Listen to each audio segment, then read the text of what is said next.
Alors il vient aujourd'hui avec ces histoires inattendues qui font l'objet de podcasts.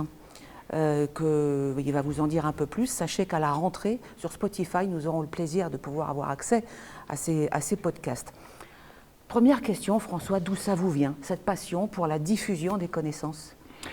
Ah bah alors là, parce que la diffusion des connaissances en général, c'est assez familial, parce que je suis fils de prof, petit-fils d'instit, de directeur d'école, etc. Ça laisse des séquelles, ça. Voilà, c'est quelque chose, ça laisse des séquelles. On vit là-dedans. Vous savez, c'est le monde merveilleux où il ne se passe pas un déjeuner sans qu'on disait « va chercher le Larousse ».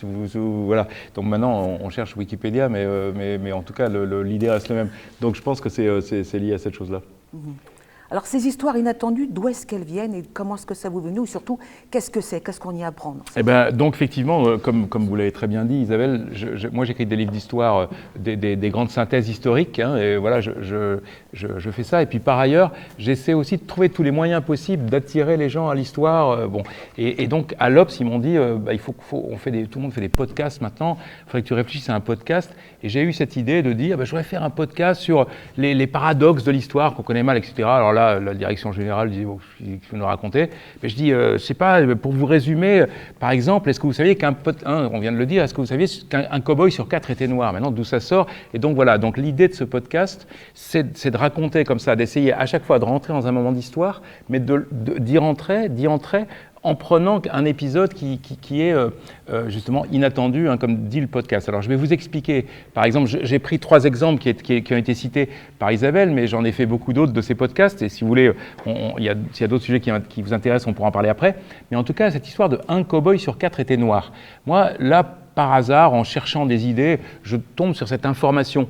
Je suis tombé sur cette information au moment où aux États-Unis, il y a évidemment un grand travail sur l'histoire noire. Et il y a 3 ans, je crois, ou 4 ans, il y a un musée de l'histoire noire qui a été ouvert à Washington. Et dans je lisais les choses sur ce musée et je tombe sur cette info. Le cow-boy noir, évidemment, on ne l'a pas dans la tête. Donc, d'où ça vient cette histoire, d'où vient cette idée qu'un cow-boy sur 4 était noir et d'où vient le fait qu'elle ait été oubliée? Alors déjà, il faut simplement aller voir ce que c'est que les cow-boys. Et là aussi, en travaillant là-dessus, ce qui m'a beaucoup surpris, c'est que moi, comme tout le monde, enfin je suppose comme vous, sauf si vous êtes spécialiste de l'histoire américaine, pour moi, les cow-boys, c'est une espèce de truc un éternel américain. Il y a toujours eu des cow-boys, il y a toujours, enfin pas toujours, pas avant Christophe Colomb, mais enfin disons que depuis longtemps, il y a des cow-boys. Eh bien, pas du tout. En fait, je me suis aperçu que ce qu'on appelle les cow-boys, c'est-à-dire ces types avec des chapeaux qui fouettent des vaches pour les amener sur des longues distances, c'est quelque chose de très court dans l'histoire. Hein, ça a duré une trentaine d'années au plus, ou une trentaine ou une quarantaine d'années. Et c'est très ancré à un moment particulier de l'histoire américaine, c'est les suites de la guerre de sécession.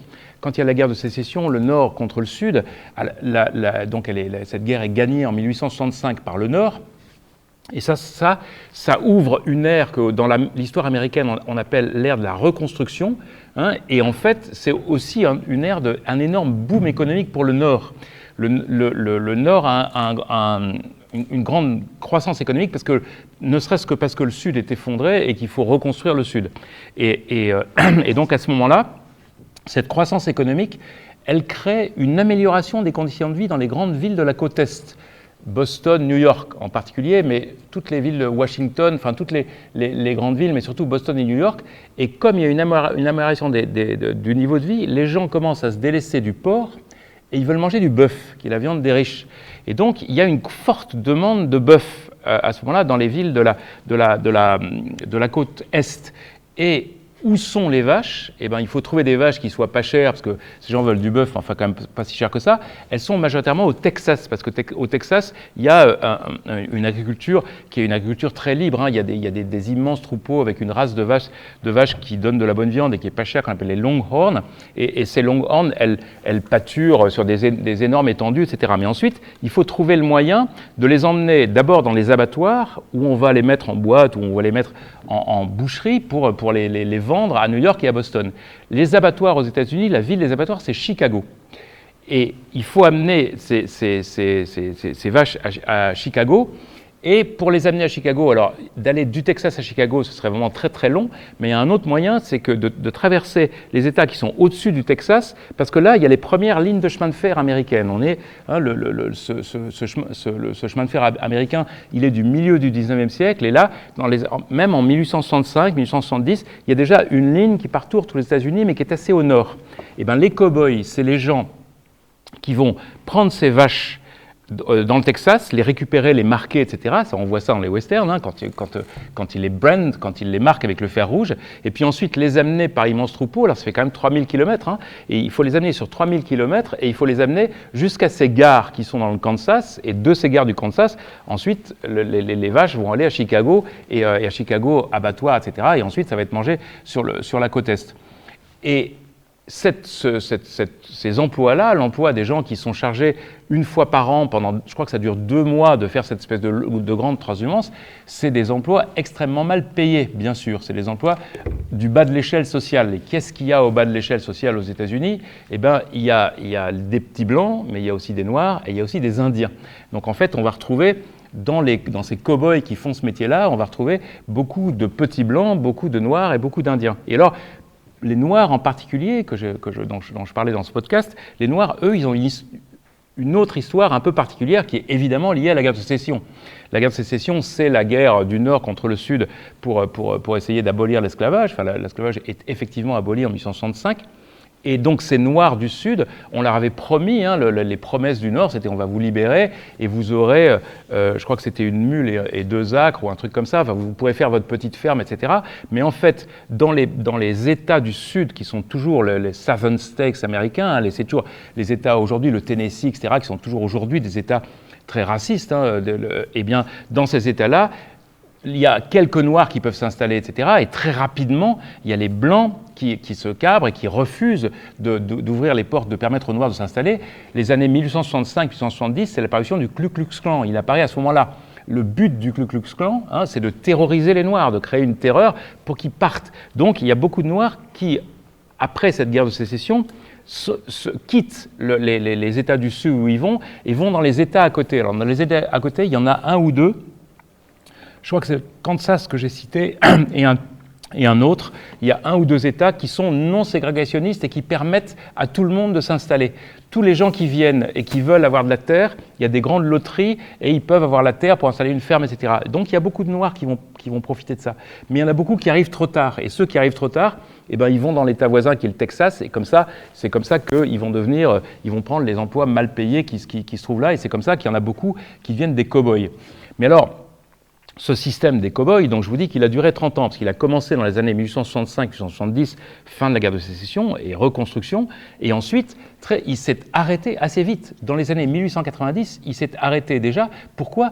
À cause de la densification du chemin de fer. Le chemin de fer, il y avait évidemment le chemin de fer, c'était construit partout aux États-Unis, donc là il n'y avait plus besoin de faire ces grandes transhumances. Donc le métier de cow-boy, à ce moment-là, il s'est dissipé. Enfin, il restait toujours des gens au Texas pour s'occuper des bêtes, bien sûr, dans lequel il y avait toujours des Noirs, des Blancs et des Indiens, mais il n'y avait plus ces grandes transhumances. Sauf que à ce moment-là, dans les années 90, c'est aussi un moment de basculement des États-Unis. C'est le moment où les États-Unis sont une nation qui est désormais assise et qui veut se créer une mythologie.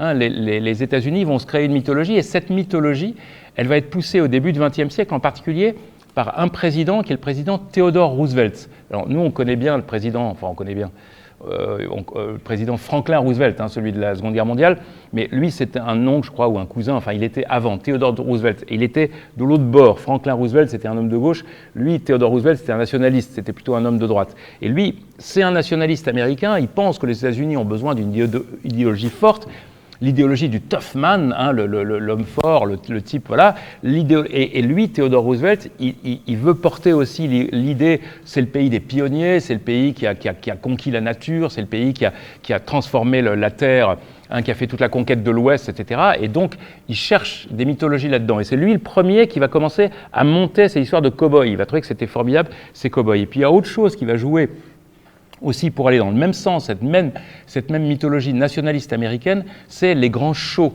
Le plus célèbre, c'est le Wild West Show, ce qui était, vous savez, c'était des shows, c'est-à-dire des espèces de grandes pièces de théâtre dans lesquelles on représentait toutes les scènes de la vie américaine. C'était des shows dans lesquels on voyait le train, l'attaque, les Indiens, etc. C'est dans lequel la mythologie des cow-boys, elle s'est ancrée dans ces shows à grand spectacle, avec Buffalo Bill, etc., avec le truc... Enfin, ça, c'est autre chose.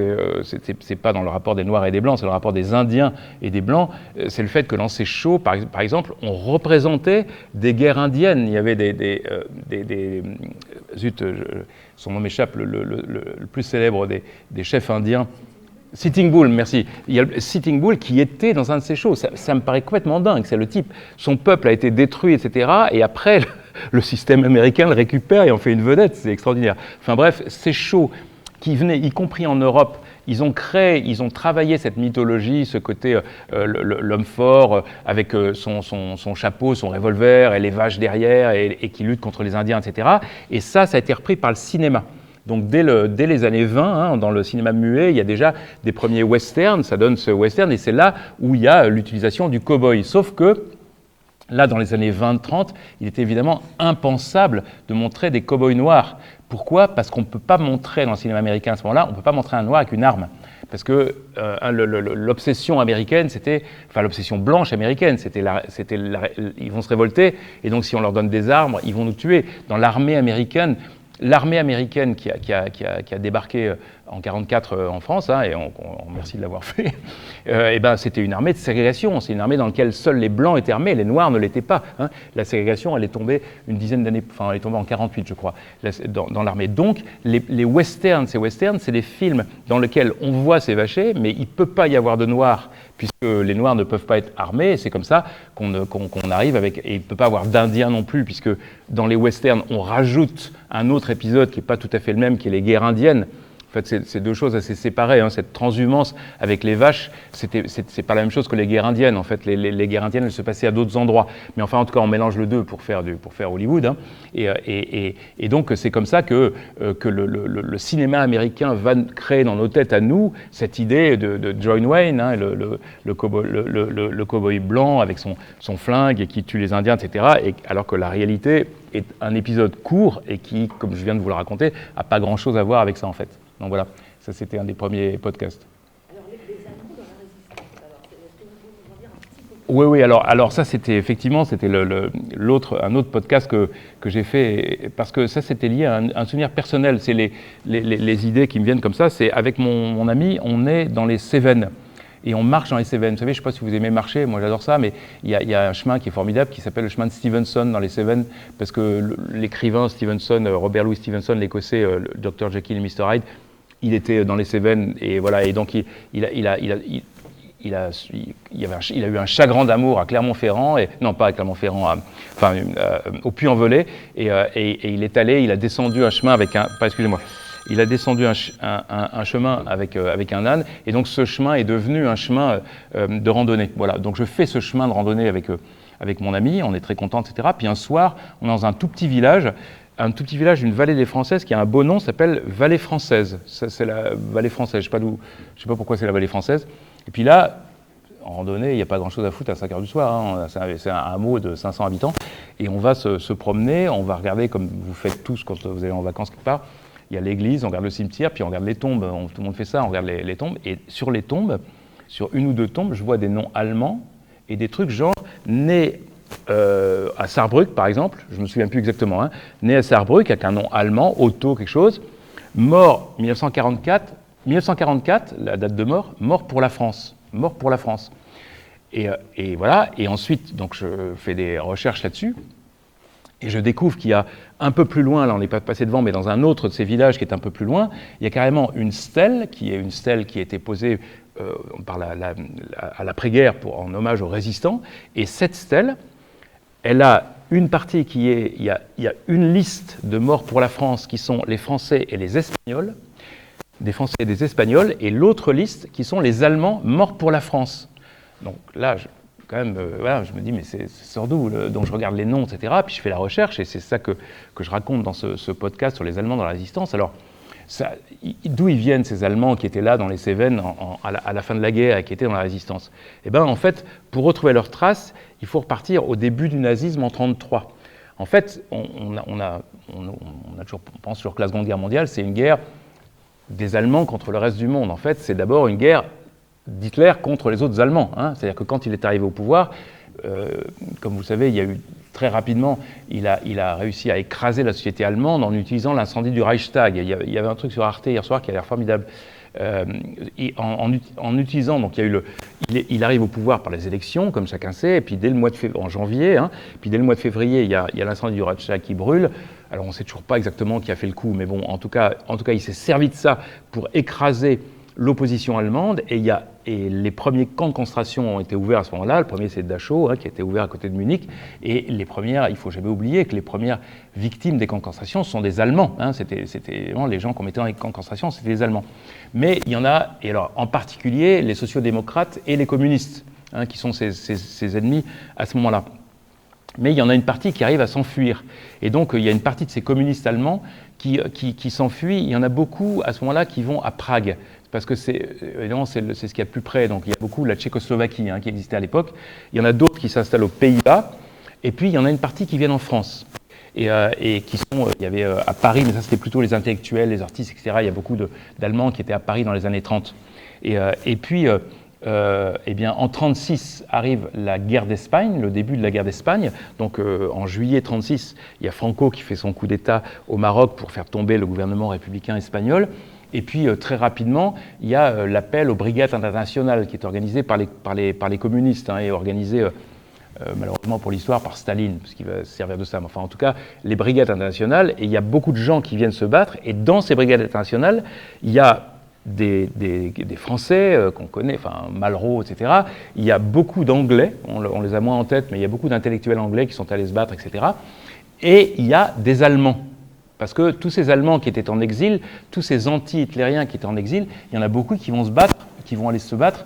J'ai encore retrouvé des petits films dans lesquels il y a des chants des brigades internationales dans lesquels on chante en espagnol, puis ensuite en anglais, puis ensuite en allemand. C'est très émouvant d'ailleurs.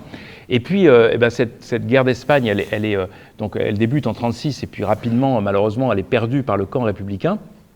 Donc en 1939, il y a l'énorme mouvement qu'on appelle la retirada. Je ne sais pas s'il y a des gens d'entre vous qui connaissent les Pyrénées-Orientales, mais les Pyrénées-Orientales, c'était marqué par cet épisode, la retirada, c'est-à-dire en janvier 1939, il y a Barcelone qui est tombée, il y a 1 million d'Espagnols qui est arrivé du jour au lendemain dans les Pyrénées-Orientales. C'est un truc délirant, c'est un truc de fou. Et donc ça s'appelle la retirada, la retraite. Et dans cette retirada, il y avait énormément de familles, des vieux, des jeunes, des enfants, des mères, des femmes enceintes, etc. Et puis par ailleurs, il y avait aussi des brigadistes qui étaient là, et dans ces brigadistes, beaucoup d'Allemands. Donc il y a beaucoup d'Allemands qui se retrouvent, qui étaient ces Allemands exilés par Hitler, qui étaient allés un peu partout, qui étaient en Espagne où ils pensaient qu'ils allaient refaire leur vie là-bas en luttant, etc., et qui se retrouvent dans les Pyrénées-Orientales ou en France. Et là, on est à ce moment-là en janvier-février 1939. Seulement, malheureusement pour eux, arrive septembre 1939, c'est-à-dire le début de la Seconde Guerre mondiale et la déclaration de guerre de la France et de l'Angleterre à l'Allemagne. Et donc là, la plupart de ces Allemands, il y en a énormément qui voulaient s'engager dans la Légion étrangère, qui disaient on va se battre, parce qu'on est là, ça faisait 10 ans, en 33, ça fait 33-39, ça fait 6 ans qu'ils se battaient contre Hitler, ils étaient, voilà. Et sauf que le gouvernement français refuse. Et le gouvernement français, à la place de ça, a peur de ceux qu'on appelle les indésirables à l'époque. Il y a des camps qui sont ouverts partout en France, et tous les gens qui sont d'une nationalité contre laquelle la France est en guerre, donc ça veut dire soit nationalité allemande, soit nationalité autrichienne, puisque l'Autriche avait été annexée, eh bien on les met dans des camps d'internement. Il y a des camps d'internement un petit peu partout en France, et en particulier dans le sud de la France. Et donc là, nos Allemands anti-nazis, ils se retrouvent dans des camps d'internement. C'est très cruel quand on y pense. Ces gens voulaient se battre, ils voulaient aller se battre contre les nazis qui étaient leur ennemi véritable, et ils se retrouvent prisonniers, etc. Puis avec le côté, bon, c'était pas des, enfin à l'époque, c'est terrible parce qu'à l'époque, administrativement, on appelait ça des camps de concentration, mais ça avait pas, c'est pas du tout Auschwitz, c'était des camps d'internement, mais enfin Ça veut dire on n'a quand même pas à bouffer, des grands baraquements, etc. Puis voilà, et ils sont là. Et ils sont là depuis, à partir de septembre 39, voilà. Et puis ensuite, il y a en juin 40, il y a l'effondrement de la France. Et là, à ce moment-là, au moment de l'armistice, et bien déjà dans l'armistice, il y a une clause qui est épouvantable, qui est le fait que dans l'armistice signé par Pétain en juin 40, il y a le fait que le gouvernement français accepte de donner à Hitler les prisonniers qu'il demande. C'est un truc scandaleux. Il y a un document qui a été trouvé il n'y a pas longtemps, qui est un document.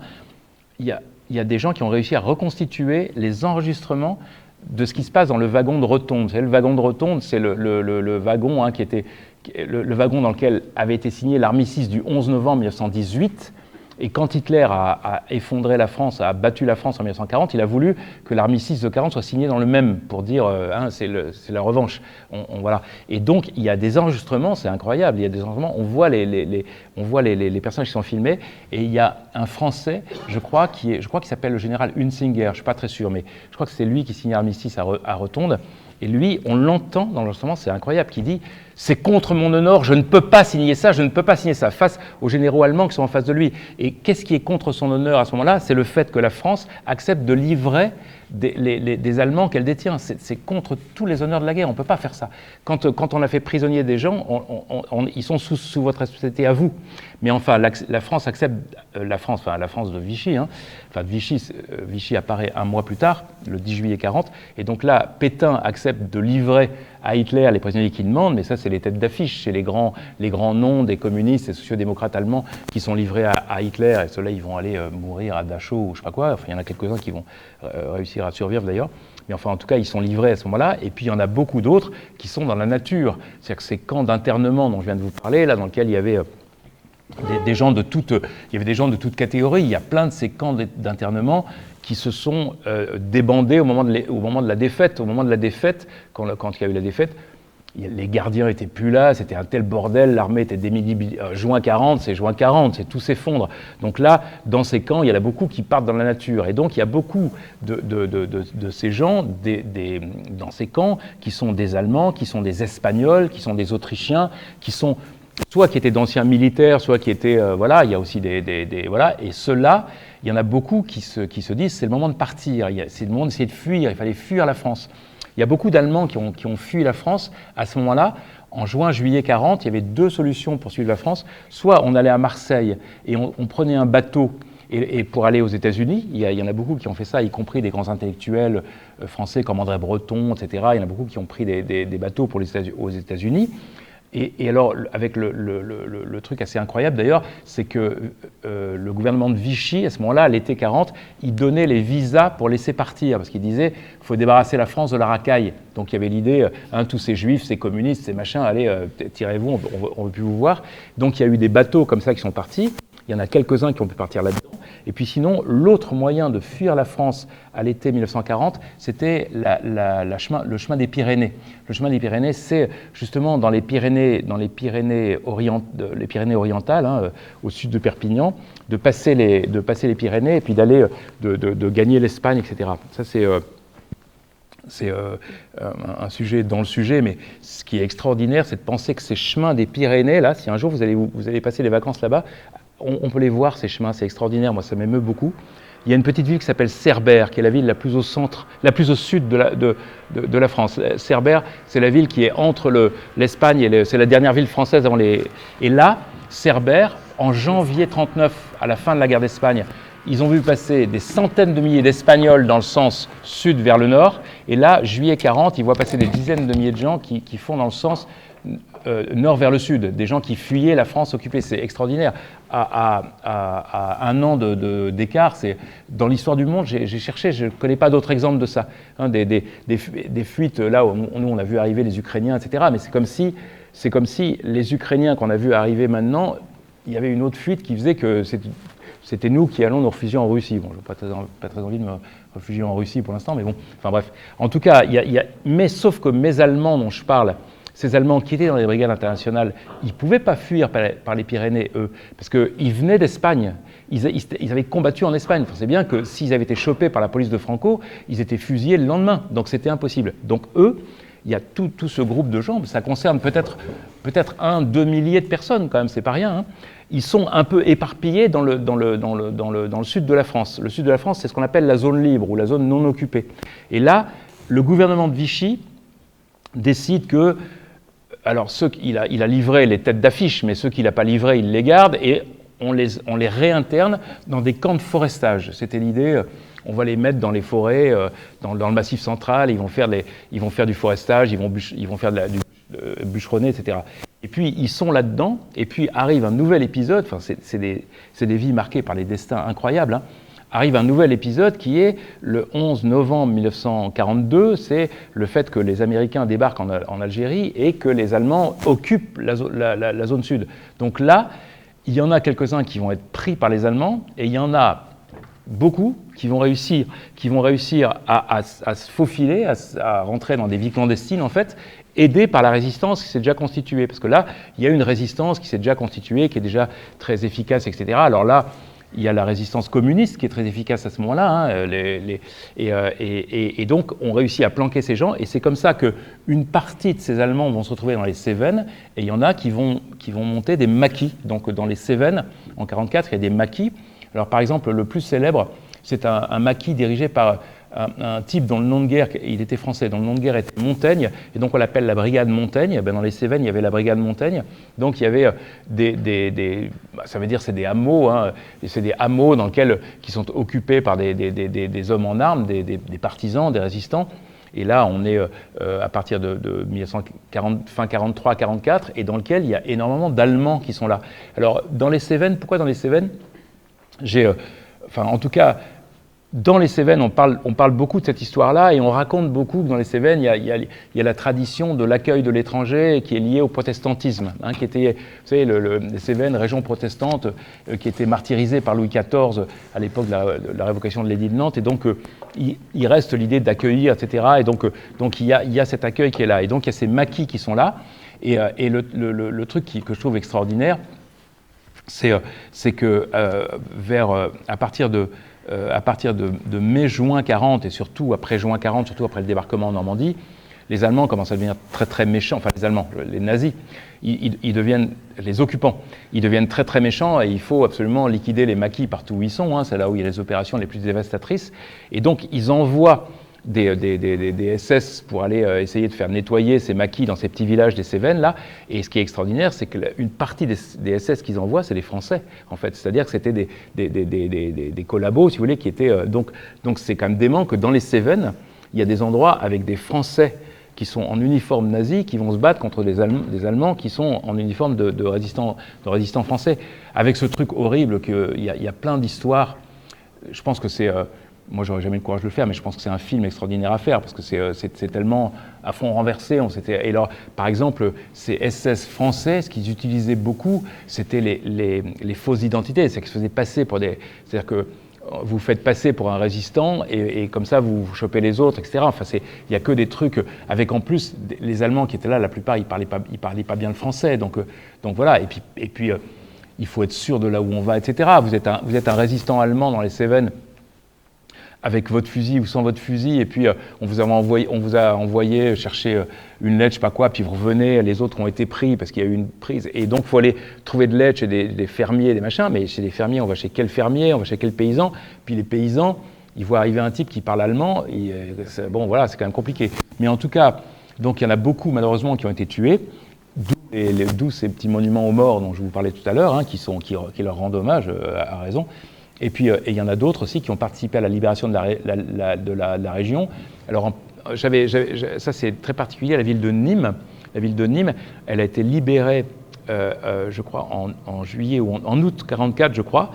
Et, enfin, en tout cas, pendant l'été 1944. Et le premier qui a placé le drapeau français sur la mairie de Nîmes, pardon, au moment de la libération, c'était un Sarrois, c'était un Allemand en fait, un Allemand qui venait de Sarre. C'est lui qui a fait cette chose-là. Et les derniers qui ont défendu à Nîmes, qui ont défendu les occupants et les Vichy, etc., c'était des Français, des Français collabos. Voilà. Donc je trouvais que c'était une histoire qui était qui montrait, alors évidemment on parle de quelque chose qui est très très minoritaire, hein, bien sûr que l'armée d'occupation en France, c'était évidemment 99% des Allemands, et que les Allemands qui étaient du côté soit parce qu'ils étaient là et qu'ils ne pouvaient pas faire autrement, soit des vrais nazis convaincus. Hein. Je ne suis pas en train de dire, je suis pas en train de renverser les choses, hein.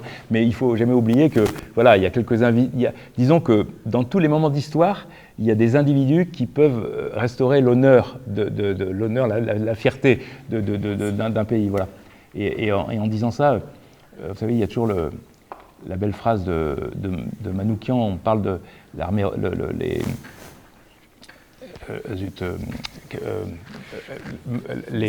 la MOI, la main-d'œuvre immigrée, comme il s'appelle, Manoukian, Missak Manouchian, qui va bientôt être panthéonisé.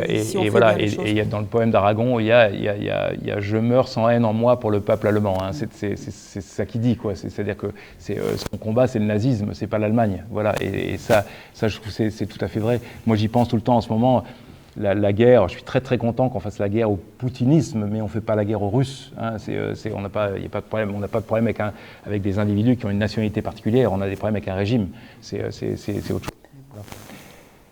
Oh bah une autre, François. Alors, une autre. Parce que je suis bavard. Oui, je vais juste, pardon, parce que je terminais sur la Seconde Guerre mondiale, parce que j'en ai fait un autre, j'en ai pas parlé de celui-là, j'en ai fait un autre que j'avais préparé, et alors c'est pas le même épisode, mais de la même manière, c'est quelque chose qui nous fait penser à la Seconde Guerre mondiale autrement. Si je vous dis, donc, à Londres, au moment de l'effondrement de la France en juin 40, à Londres, il y a Churchill qui résiste, hein, heureusement, voilà, merci à lui.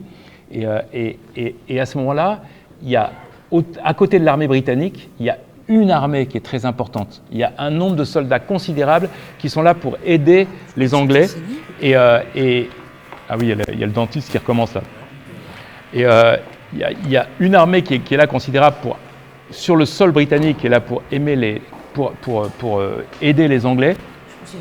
Et c'est cette armée étrangère qui, pendant toute la guerre, va être la plus importante en nombre pour aider les anglo-saxons au moment du débarquement, etc. C'est qu'au moment du débarquement, en 1944, alors je ne parle pas des Russes, hein, mais sinon du côté ouest, les contingents les plus importants, c'était les Américains, les Anglais, les Britanniques, les Canadiens, Australiens, Néo-Zélandais, et une autre armée, laquelle? Comment vous dites? Exactement, c'était l'armée polonaise. On oublie toujours ça, mais voilà, j'ai fait un autre podcast là-dessus. C'est parce que ils sortent de l'histoire, les malheureux polonais, alors que c'est quand même incroyable ce qui est arrivé, parce que, en l'occurrence, donc la Seconde Guerre mondiale, elle a commencé le 1er septembre 1939, au moment où Hitler a envahi la Pologne. Hein, on se souvient de ça, c'est l'épisode qui a déclenché la Seconde Guerre mondiale. Donc Hitler envahit la Pologne. La Pologne, je suis en train de lire des choses là-dessus en ce moment.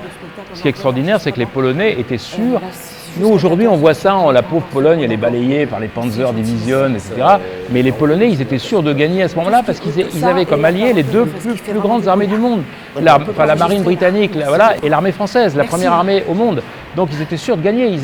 Les Polonais à Varsovie, le 1er septembre 1939, ils étaient cool, pas exagérer, quand même, voilà, mais bon, voilà. Et le truc qui était le drame pour eux, c'est que les Français et les Anglais avaient prévu dans les plans stratégiques de l'état-major, ils avaient prévu d'intervenir, mais ils demandaient à la Pologne de tenir 2 semaines. On est le 1er septembre, il fallait tenir jusqu'au 18 ou 19 septembre. Et à ce moment-là, l'armée polonaise devait résister, et à ce moment-là, la France et l'Angleterre enverraient des troupes là-bas, par la Baltique, etc., pour les aider, pour combattre les Allemands.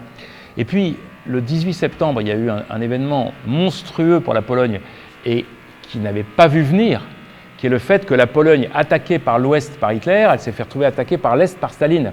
Hein, c'est que le pacte germano-soviétique, donc Staline, il avait fait son accord avec Hitler, et dans l'accord, l'accord était connu, on connaissait le pacte germano-soviétique qui avait été signé en août 1939, mais personne ne savait qu'il y avait des conventions secrètes, des clauses secrètes. Et les clauses secrètes, c'était le partage de la Pologne.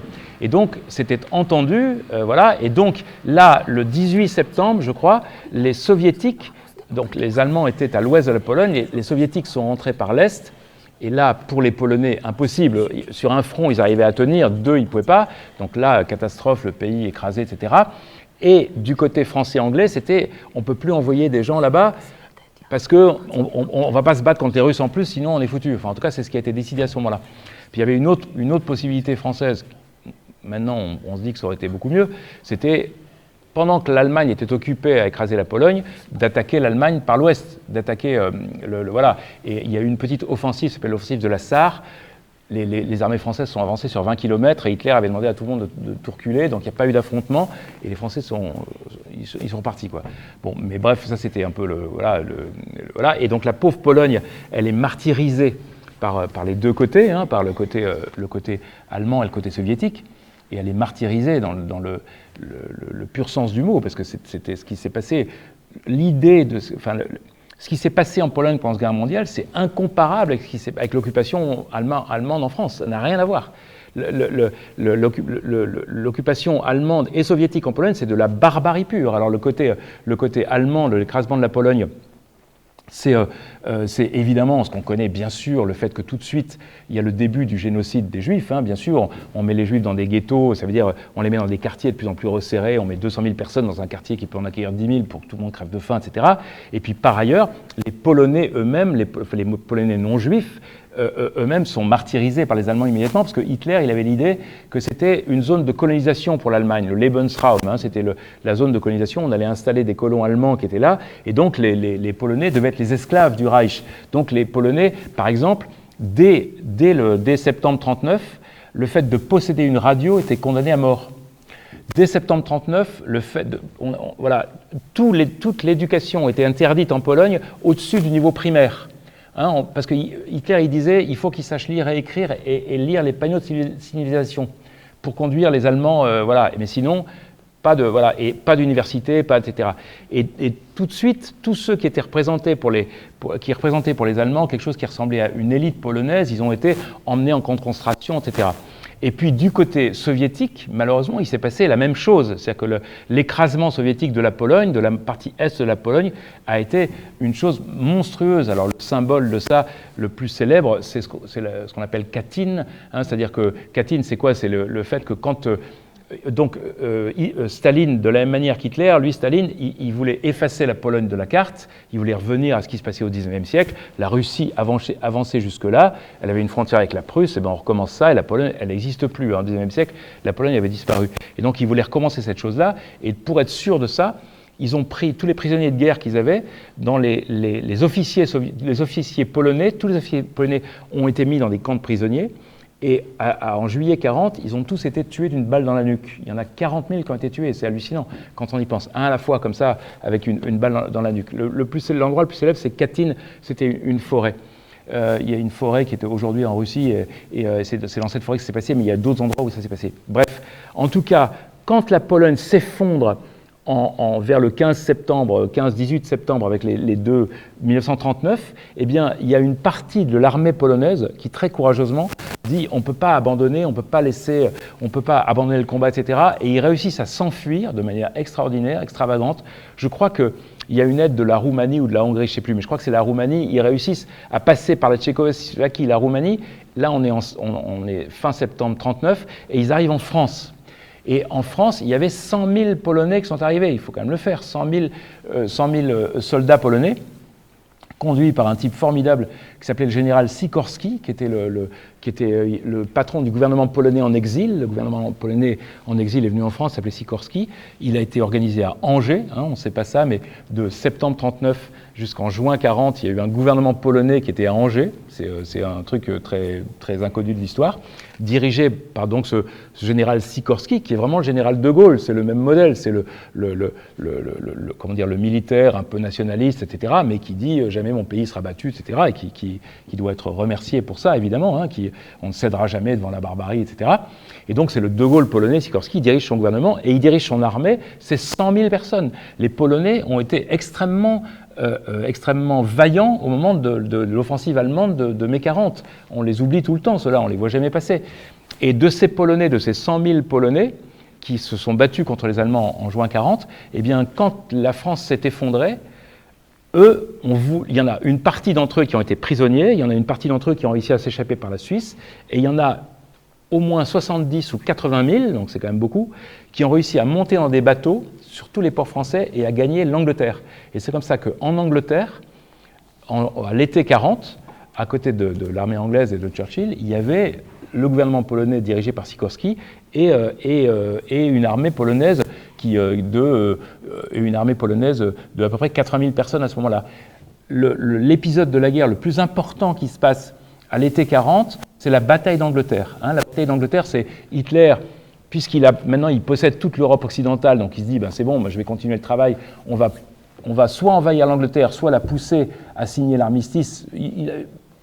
Il y avait les deux en tête, soit l'invasion, soit on les sort de là, puis c'est bon, ils boiront leur thé, ils nous font pêcher, et moi j'aurai toute l'Europe pour moi. Il n'avait pas forcément envie de... Voilà. Mais en tout cas, grâce à Churchill, parce qu'en Angleterre, malheureusement, il y avait une partie de la classe politique qui était pour le fait de signer l'armistice. Il y avait les mêmes défaitistes qu'en France. En France, il y avait Pétain, il y avait des équivalents anglais. Et donc Chamberlain, tout ça, ils étaient pour qu'on signe l'armistice. Et en tout cas, les Munichois. Ou les Munichois, exactement. Voilà, tout à fait. C'est exactement. Il y avait des Munichois en Angleterre qui disaient mais pourquoi, à quoi bon, etc. Et Churchill, c'était jamais tout ça. Et donc Churchill, quand Hitler, pour faire plier l'Angleterre, à l'été 40, juillet, août, il a déclenché une bataille aérienne avec les bombardements de l'Angleterre, etc. Et en face, la RAF, Royal Air Force, je parle à des spécialistes de l'aviation, donc vous connaissez ça, les Royal Air Force qui se sont battus. Vous savez, il y a la phrase de Churchill qui dit « Jamais dans l'histoire du monde, autant n'ont dû à si peu ». So many owed to so few. Et le so few, c'était les quelques pilotes de la RAF. Il y a 1 sur 4 qui était polonais. Je reviens toujours à mon 1 sur 4. Je dois aimer l'écart. Pareil, ils ont été chassés de l'histoire, ces malheureux Polonais. Alors pourquoi ils ont été chassés de l'histoire? Je le raconte, parce que je n'avais pas prévu de parler de ça, mais bon, voilà, je continue maintenant. Ouais. C'est donc cette Pologne, à partir de 1939, elle est écrasée par deux monstres qui la déchirent et qui la martyrisent. Parce que je vous ai parlé du côté soviétique, du côté soviétique, il y a les assassinats des officiers à Katyn, et puis il y a 1 million de gens qui sont déportés et qui sont envoyés au goulag. Et donc c'est absolument incroyable. Et du côté allemand, il y a partout, parce que comme les Allemands, donc il y avait le génocide des Juifs, 2, le fait de faire de la Pologne une terre de colonisation. Il y avait plein d'endroits où les Allemands disaient désormais ce sera un village allemand, donc les Polonais vous partez. Et c'était Oradour-sur-Glane. Nous en France, on a eu 1 ou peut-être 2. En Pologne, des Oradour-sur-Glane, il y en a 3000. C'est effrayant. C'est un truc. La Pologne, c'est le pays où il y a le plus de morts de la Seconde Guerre mondiale. Mais en tout cas, à Londres, il y a ce gouvernement polonais avec ses 80 000 hommes d'une armée polonaise qui est quand même considérable. Et qui aide tout de suite les Anglais, etc. À ce moment-là, à Londres, à l'été 40, le général de Gaulle, il avait dit j'appelle auprès de moi tous les soldats français, etc. Il y en avait à peu près 3000. Vous voyez la proportion. Après, ça s'est grossi, etc. Heureusement, mais en l'été 40, c'est les Polonais et pas les Français qui étaient très importants à Londres. Et avec ce gouvernement polonais, Sikorski. Et puis, il y a cet épisode incroyable qui est ce retournement d'alliance de juin 1941, quand Hitler, le 21 juin, décide d'attaquer l'URSS. Et donc, à ce moment-là, retournement d'alliance. Et donc là, du côté de Churchill, maintenant, Staline, c'était l'ennemi, etc. Puis maintenant, on est les amis de Staline, bien sûr, puisque, heureusement, enfin, je pense que n'importe qui aurait fait la même chose. On est bien obligé de s'appuyer sur quelqu'un parce qu'on a le même ennemi. Je pense que Churchill, à ce moment-là, il avait dit, je crois que quand on lui disait vous allez soutenir Staline, il avait dit je crois que si Hitler envahissait si Monsieur Hitler envahissait l'enfer, j'aurais un mot aimable pour le démon à la Chambre des communes. C'était parce que voilà, je soutiendrais même le diable. Donc là, le diable s'appelle Staline, mais il décide de le soutenir à ce moment-là. Voilà. Et ce qui se passe à ce moment-là, c'est que Staline a besoin du coup des Polonais lui aussi. Il en a 1 million qui sont au goulag. Il va aller en chercher tous les soldats, tous ceux qui n'ont pas été tués. Il va aller les chercher pour refaire une armée. Pour faire une armée polonaise au service de Staline. Il va sortir. Il y a un type qui s'appelle le général Anders, qui est un général polonais, un type très brillant, qui a été fait prisonnier au moment en 1939, au moment de l'attaque soviétique. Il a été fait prisonnier par les Russes. Il a été emmené en camp d'abord, et puis ensuite à la Loubianka, c'est la prison de Moscou où on torturait. Il a été torturé pendant 2 ans, cet homme-là. Hein. Et au bout de 2 ans, il est sorti, et on le nomme, on dit, bah, tu redeviens général, et c'est toi qui dirigeras l'armée. C'est extraordinaire. Donc il y a une armée qui s'appelle l'armée Anders, dans lequel, alors c'est aussi des épopées incroyables. Ces Polonais qui avaient été pris par les Soviétiques, il y en a qui étaient dans des goulags en Sibérie. Et donc, on fait un appel, etc. Il faut aller vaincre l'ennemi nazi, etc. L'ennemi nazi qui était notre ami 2 mois avant, hein, c'était Staline, ça tourne tout le temps. Hein. Et là, ces gens, ils arrivent à rejoindre Anders, il réussit à refonder cette armée, et pour des raisons qui m'échappent, il reforme cette armée en Ouzbékistan, qui est dans l'URSS à ce moment-là, mais en Asie centrale. Et il y a des gens qui vont rejoindre cet Ouzbékistan, mais ils n'avaient pas de chaussures, ils sont allés à pieds nus, des Polonais pour aller, etc., des gens d'un courage admirable qui vont, et donc il réussit. Alors l'armée Anders, je ne me souviens plus les effectifs, mais c'est un truc comme 100 000 hommes aussi, c'est considérable. Hein. Et puis, et Staline veut utiliser cette armée Anders pour, à côté des bataillons soviétiques. Et là, pour Anders, c'est quand même très compliqué. Il a été torturé 2 ans par les Russes, etc. Et c'est eux qui l'ont fait prisonnier, ça. Donc il essaie de négocier autre chose. Et là, négociation entre le gouvernement polonais en exil, Churchill et Staline. OK, l'armée Anders, on va la faire passer du côté ouest pour qu'elle n'ait pas à se battre avec les soviétiques. Donc ces 100 000 Polonais, bon, voilà, ces 100 000 Polonais, ils passent en Perse, comme on disait à l'époque, en Iran. Parce que l'Iran, c'est une zone où il y a moitié occupation soviétique, moitié occupation anglaise pendant la guerre. Et donc, ils passent en Perse, et là, ils font tout le tour du Moyen-Orient, où il y a des batailles, il y a une guerre au Moyen-Orient hein, entre les Anglais et les Allemands. Et donc, ils passent au Moyen-Orient. Il y en a une partie en passant en Palestine, puisque Israël n'existait pas encore, ça a été créé en 1948. Il y en a une partie en Palestine qui étaient des Polonais juifs et qui sont restés là. Le plus célèbre, c'est Begin, Mohamed Begin. Vous savez, Menahem Begin, pas Mohamed. Menahem Begin, il était dans cette armée et il s'est arrêté en Palestine et ensuite il est devenu un citoyen israélien, etc. Mais en tout cas, et cette armée Anders, elle a été extrêmement brillante aussi, en particulier à la bataille, quand il y a eu le débarquement en Italie, il y a eu une bataille à Monte Cassino, vous savez, c'est une des célèbres batailles de la Seconde Guerre mondiale, en Italie, c'était un monastère qui était pris par les Alliés. Eh bien, la prise de Monte Cassino, c'est les Polonais, en fait, c'est l'armée de Anders qui a fait ça. Mais il y a là-dessus un épisode qui est incroyable, qui se passe en 1943. Donc en 1943, il y a les Allemands, donc ont fait depuis 1941 cette progression extraordinaire vers l'Est. Hein, ils sont arrivés presque à Moscou. Hein.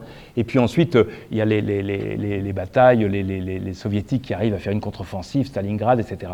Et puis, quand ils sont au nord de cette zone-là, en dessous de la Baltique, là, dans ce qui est aujourd'hui les régions à côté des pays baltes, là, les Allemands découvrent, à Katyn, dans la forêt, ils découvrent un charnier. Et ils découvrent un charnier, et dans ce charnier, il y a tous ces cadavres d'officiers polonais qui ont été tués 2 ans avant, ou 3 ans avant, et qui sont là. Et évidemment, les nazis sont trop contents d'annoncer au monde, voyez ce qu'ont fait les soviétiques, un crime soviétique. Et donc, les nazis font une énorme publicité autour de ce truc-là en disant, regardez, on amène la Croix-Rouge internationale, etc. pour, voilà. Et la chose qui est incroyable sur le plan moral, c'est de penser que les nazis qui étaient capables de tout et qui évidemment faisaient des massacres qui étaient 100 fois pires, sur celui-là, ils avaient raison, parce qu'ils disaient c'est les Russes qui ont... Sauf que Staline dit « Ah, mensonge, comment peut-on croire que... » etc. Moi, quand j'étais gamin, je me souviens très très bien du prof d'histoire qui nous avait parlé de Katyn et qui disait « Quand vous pensez qu'on a osé dire que c'était les Soviétiques qui avaient fait ça, le prof était communiste et c'était pas possible que... » Eh bien oui, c'était eux qui l'avaient fait. Mais voilà, et là, ça a créé un épisode très compliqué, parce que le gouvernement polonais qui était en exil à Londres, il savait que c'était il savait que on n'avait pas de nouvelles des officiers depuis 1940. Il savait très bien que les officiers avaient disparu en 1940. En 1940, à Katyn, il n'y avait pas les Allemands. Donc il savait très bien que c'était les Soviétiques qui avaient fait le coup. Et donc là, Sikorski, cet admirable général de Gaulle polonais, Sikorski, il tousse, il dit mais je refuse, mais enfin il faut que les staliniens avouent ce qu'ils ont fait. C'est les communistes qui ont tué. Il faut qu'ils avouent leurs crimes, etc. Et pour Churchill et Roosevelt qui est dans la guerre, c'est pas du tout le moment, on ne va pas parler de ça. Non, il ne faut pas affaiblir, on peut pas affaiblir un allié aussi stratégique que Staline. Donc, ce Katyn s'est passé sous silence. Les alliés, Churchill, Roosevelt, etc., acceptent de faire dire que c'est un massacre nazi maquillé en massacre stalinien, hein, ils acceptent le mensonge. Le seul qui continue à râler, c'est Sikorski. Enfin, à râler, je dis ça, il avait raison, il défendait la justice. Hein. Et sauf qu'il y a là un épisode très étrange. À l'été 1943, il y a Sikorski il va faire une tournée d'inspection de l'armée Anders, dont je vous ai parlé, celle qui était à ce moment-là au Moyen-Orient. Il va faire une tournée d'inspection, donc il va au Moyen-Orient, puis quand il revient, il est à Gibraltar. On est à l'été 43. Et quand il est à Gibraltar, on va... Pas de problème. Quand il est à Gibraltar, il reprend un avion, et son avion se crache, mort de Sikorski, hein, l'été 43, le grand homme polonais. Donc là, il y a toujours un mystère qui est accident, pas accident, et qui aurait fait le coup, etc. Donc là, c'est toujours en Pologne, si vous branchez un Polonais là-dessus, il aura 22 théories, hein, parce que, alors c'est dans les possibilités, il y a un coup des Soviétiques, qui ne voulaient pas qu'il parle de Katyn, il y a un accident, bon ça c'est, voilà, il y a du côté, il y a aussi des gens qui disent, ça peut être un coup des Anglais, c'est-à-dire que Churchill en avait marre de voir Sikorski, alors, moi, j'aimerais pas parce que j'adore Churchill, mais bon, voilà, en même temps, c'est la guerre, etc. Voilà. Et en tout cas, la Pologne est privée de ce grand nom, hein, qui aurait été un grand nom, etc. Et puis après, il y a, pour expliquer pourquoi toute cette histoire polonaise, elle est si peu connue en France et tout ça, parce qu'il y a un autre épisode qui se passe, et qui se passe l'été suivant, l'été 44. Alors l'été 44, là, c'est l'été... partout en Europe, c'est l'été de la libération, c'est-à-dire que des deux côtés, hein, les forces, l'armée rouge a progressé vers l'ouest et les armées américaines, les armées anglo-américaines ont progressé vers l'est. Donc il y a les libérations un petit peu partout, les grandes capitales, etc. Et se pose la question de la libération de Varsovie. À Varsovie, il se passe la même question qu'en France. Qu'est-ce qui s'est passé en France pour la libération de Paris, hein, comme vous le savez sans doute, le général de Gaulle a raison, voulait que Paris, symboliquement, soit libéré par les Parisiens. Il ne voulait pas que ce soit les Américains qui rentrent. Et donc, il avait demandé à ce qu'il y ait une insurrection dans Paris, c'est ce qui s'est passé, hein, l'insurrection, et que les premiers chars qui rentrent à Paris, ce soit la division de Leclerc, et les Américains ont accepté ça. Donc les Américains ont accepté de bloquer leur armée et de laisser les Français se libérer eux-mêmes pour des raisons... Il a fallu vraiment... Oui, tout à fait.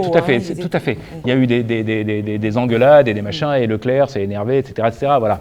Mais du côté polonais, il y a la même chose, parce que pendant toute la Seconde Guerre mondiale, en Pologne, donc je vous ai dit, la Pologne a été martyrisée de manière épouvantable, comme je vous l'ai raconté, mais... il y a eu une résistance polonaise qui était incroyable. Il y a un truc qui s'appelle l'armée intérieure en Pologne, AK, c'est Armée Krajowa, je crois. L'armée intérieure, il y avait une résistance qui était... Alors que, je vous dis, tout était interdit en Pologne. Hein. Avoir une radio, c'était puni de mort.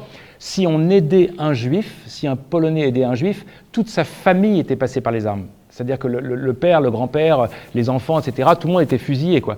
Les Allemands à Varsovie faisaient des rafles dans les rues, et quand ils faisaient des rafles dans les rues, ils tuaient des otages comme ça, parce qu'il y avait un Allemand qui avait été tué par la résistance. Vous savez, en France, il y avait aussi le système des otages, hein, voilà.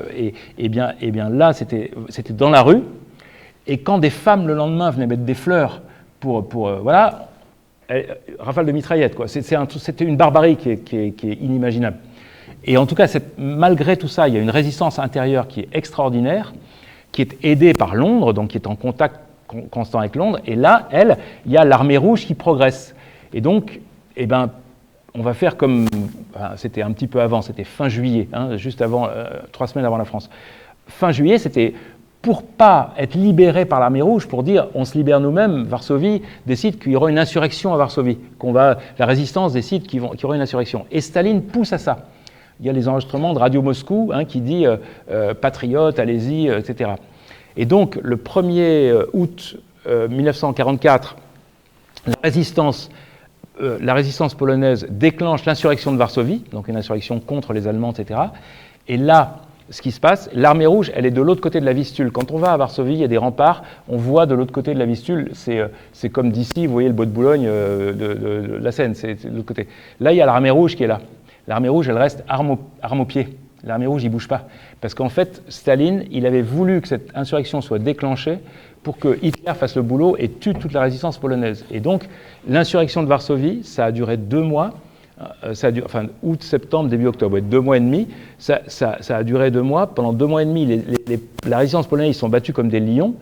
Et Hitler a fait le boulot dont rêvait Staline, c'est-à-dire Varsovie rasée au sol. Varsovie était rasée au sol. À Varsovie, il y avait 400 000 personnes en juin 1944. Et au début octobre, il devait rester 700 personnes ou un truc comme ça. C'est un truc de fou, quoi. Avec une folie totale. C'était rasé. Les Allemands ont mis tous les trucs. Les Anglais, ils ont essayé de faire ce qu'ils ont pu pour envoyer un petit peu de l'approvisionnement, des munitions, des machins, mais c'était des parachutages qui étaient très difficiles à faire. Donc, en fait, ça n'a pas aidé particulièrement. Et donc, la résistance polonaise, le rêve de Staline, c'était comme ça. La résistance polonaise est écrasée, nettoyée. Et lui, il avait un gouvernement qui était prêt, qu'on appelle le gouvernement de Lublin, parce qu'il avait formé à Lublin, donc il y avait des communistes qui étaient là, et eux, ils sont arrivés, et ils sont arrivés dans Varsovie en disant, il y a un gouvernement maintenant qui est le gouvernement communiste, et la résistance polonaise, ils les appelaient les fascistes. C'est un truc de fou, quoi. C'est que vous pensez que l'équivalent français, c'était, il y a les Américains qui arrivent dans Paris, ils écrasent tout le monde et ils prennent Rol-Tanguy et je sais qui, le chef de la résistance à Paris, je ne sais plus comment il s'appelle, et ils les fusillent dans un fossé, quoi. C'est ça qu'ils ont fait, parce qu'il y a beaucoup d'endroits où les résistants polonais qui n'étaient pas morts ont été fusillés par les Russes ou envoyés à Moscou en prison, et après on leur a fait des procès pour dire vous êtes des fascistes, etc. C'est fou, quoi. En Pologne, il y a une mémoire à vivre sur tout ça, mais on peut le comprendre, parce que c'est quelque chose qui a été épouvantable. Hein. Et donc, juste pour terminer cette chose tragique, c'est que donc la Pologne a été, avec ce paradoxe que la Pologne a été libérée par un pays qui l'a opprimée, quoi. C'est-à-dire qu'elle a été libérée par d'autres occupants, quoi. C'est le paradoxe polonais, et c'est très cruel pour les Polonais. Hein. À Varsovie, il y a divers musées qui expliquent ça assez bien. Il y a un musée de l'insurrection de Varsovie, là. Je suis allé cet été, et alors là, quand on va au musée de l'insurrection de Varsovie, c'est toujours plein. Je suis allé 3 jours en suivant, il n'y aura peut-être pas la queue demain, mais tous les Polonais vont voir ça en famille, en machin, etc. Parce que c'est des musées très très bien faits, hein, très interactifs, très machin, on comprend tout ça très bien. Mais c'est fou, quoi. La Pologne, c'est le pays où il y a le plus de morts de la Seconde Guerre mondiale par rapport à la population. Hein, et en Pologne, c'est 6 millions de Polonais qui sont morts, 3 millions qui étaient juifs, les Polonais juifs qui ont été massacrés de manière épouvantable, comme on le sait, et 3 millions de Polonais non juifs qui ont été massacrés aussi, voilà, les massacres, les fusillades, les machins, les camps de concentration, etc. quoi. Voilà. Alors, sachant que la Pologne, malheureusement, c'est pas nouveau qu'elle ait été martyrisée. Ah oui, c'est sûr, toute son histoire. Catherine II, sous Frédéric II, avec la Silésie, c'est pas nouveau que ce pays ait eu à souffrir terriblement des conflits de l'époque. Quelle est la période, François, qui vous tient le plus à cœur? À vrai dire, à chaque fois que je travaille sur une nouvelle période, je me dis c'est passionnant, donc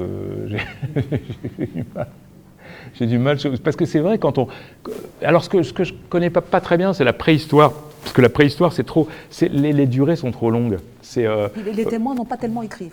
Voilà, et tout à fait. Et voilà, une fois, je me souviens, j'étais allé interviewer un grand préhistorien. Il était formidable, ce type.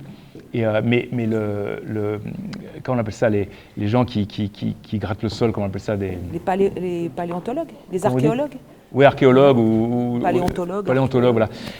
Et il me disait, regardez ce que j'ai trouvé, machin. Alors il me montrait les photos sur son ordinateur et tout. Puis les photos, vous voyez 4 cailloux sur un bout de rivière. Et il disait, là, c'était extraordinaire. Vous voyez bien, on voit bien que il y a eu un festin de mammouth, machin. Mais, oui. Merci. Au revoir. C'est un truc, c'est très. Donc ça, bon, voilà. Mais en même temps, vous savez, moi je trouve que tous les sujets, quand il y a quelqu'un qui les raconte de manière, quand il y a quelqu'un qui les raconte bien, quand on trouve un bon historien qui les raconte, c'est toujours intéressant, quoi. Je me souviens, pareil, quand je travaillais sur l'histoire du monde, on avait fait un tour en Chine comme ça, et à Nankin, il y a un jeune guide qui était là, un Chinois très sympathique, francophone, et il disait, je vais vous amener au musée de la poterie, machin, non, au musée de la céramique, on disait, de la porcelaine, Chine. Je me disais, le musée de la porcelaine, quel cauchemar, ça va être atroce, quoi. Le musée de la porcelaine, vous imaginez. Et ben, il racontait bien et tout, et on sort en se disant, c'est génial la porcelaine. Enfin, on apprend voilà, vous êtes tous dans les domaines. Je suis sûr que vous me raconteriez des trucs sur les avions, les machins. Je trouve ça passionnant. Alors, j'y connais rien, quoi. Non, je trouve qu'il y a voilà. Bon, on arrête là, peut-être alors. Ou alors, je ne sais pas, mais il faut avoir un peu plus de 50 ans pour se souvenir de ça. Il y avait une émission qui s'appelait Alain Decaux raconte. Vous vous souvenez de ça? Moi, je rêverais qu'il y ait un François Reynert raconte 3 fois par semaine sur France Télévisions, ou je ne sais pas, ce serait... Mais il y a les podcasts. Il y a les podcasts que... Histoire inattendue. Les histoires inattendues qui seront en plus sur Spotify. Alors, je crois qu'ils ont signé un accord avec Spotify, oui, mais je ne sais pas quand ça va être. Bon, je ne m'intéresse pas trop. Et si qu'on... vous avez des... Ça, c'est plus pour les grands ados, machin, des neveux, des fils, des machins, des filles, etc. Je fais des petites vidéos, des petites pastilles vidéo, avec un personnage qui s'appelle Oncle Ops. Enfin, Oncle Ops, c'est moi, mais Oncle Ops, il raconte ce que je... Il s'appelle Oncle Ops parce que quand mes nièces passaient le bac, maintenant elles ont 30 ans, mais quand elles passaient le bac, c'est moi, je leur faisais les cours d'histoire. La chance. Non, alors, science, je suis mauvais, mais histoire, français, tout ça. Et donc, c'était Oncle Ops, voilà, il est devenu comme ça. Et Oncle Ops, c'est les petites pastilles. Il y a ça sur Snapchat, si vous avez des jeunes, etc. Et donc, et là, Oncle Ops, c'est pas de l'histoire, c'est de la géopolitique. Pourquoi Poutine a envahi l'Ukraine? Pourquoi l'Arménie et l'Azerbaïdjan se font la guerre? Pourquoi voilà, c'est des trucs comme ça. Qu'est-ce que c'est les derniers que j'ai faits? Je m'en souviens même plus. C'est à quoi sert le pape? Pourquoi il y a un pape? À quoi il sert, etc. Voilà, c'est des trucs comme ça. Bah, allez-y parce que c'est vraiment, vraiment savoureux, vraiment. Merci beaucoup Isabelle. François, puis à bientôt. À bientôt. On va pas s'arrêter là. Merci à vous de votre présence, de votre écoute. Merci. À bientôt.